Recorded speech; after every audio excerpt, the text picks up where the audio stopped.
আমার মা বোনেরা, গর্ভবতী যখন হয় তাদের আচরণ ভিন্ন।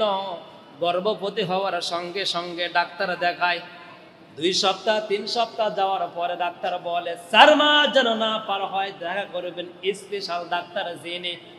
ডাক্তারের সাথে দেখা করার পরে ডাক্তার বলে এই মুহূর্তে আপনার জন্য সুন্নত তরিকায় একটা রিমোট হাতে নিতে হবে, আর শুধু শুয়ে থাকবেন হাতের উপরে পায়ের উপরে পা দিয়া। কথা কোন ঠিক কিনা? বুঝে পেয়েছেন তো আপনারা?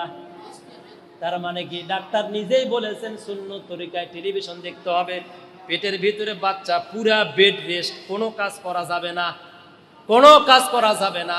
অথচ তিরমিজি শরীফের ভিতরে বিশ্ব নবী বলেছেন যে মেয়েটার বাচ্চা হয় সেজার জীবনও করা লাগবে না। আপনার আদি মাতা হযরতে হাওয়া আলাইহি ওয়াসাল্লাম, বাবার নাম কি আদম।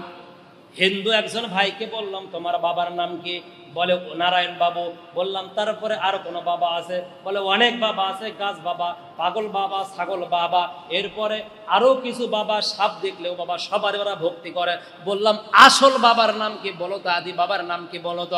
বলে এগুলোই তো আদি বাবা, এরাই তো আমাদেরকে বাঁচায়। বললাম নয় রে ভাই, তোমার আদি পিতার নাম হলো আদম আলাইহিস সালাম। পৃথিবীর প্রথম বাবার নাম আদম, প্রথম মায়ের নাম আদম।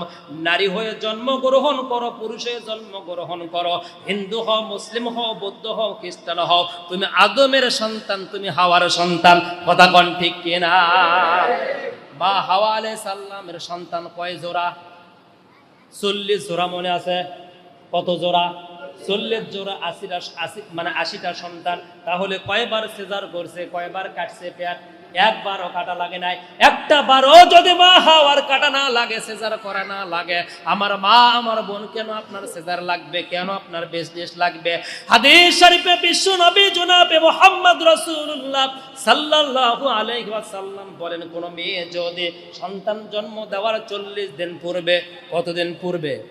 40 দিন পূর্বে যদি একটা আমল করে, এই আমল কোনো মা কোনো বোন যদি করে, রাসূল বলেছেন ওই আমলকারী মেয়ের পেটে বাচ্চা যদি একটা নয় 2টাও থাকে, এরকম হয় কিনা? যমজ বাচ্চা জন্ম দেয়, যমজ বাচ্চাও যদি জন্ম দেয় জীবনও কোনোদিন ভেগে না। পুরুষ ডাক্তার দ্বারা অপারেশন লাগবে না, দেহ দেখানো লাগবে না। আল্লাহ পাক অনায়াসে নরমাল ভাবে সন্তান জন্ম দেওয়ার বাড়িতেই ব্যবস্থা করে দিবে। জোরে সরে বলেন না সুবহানাল্লাহ। ওয়া মাকারু ওয়া মাকারাল্লাহ ওয়াল্লাহু খায়রুল মাকিরিন।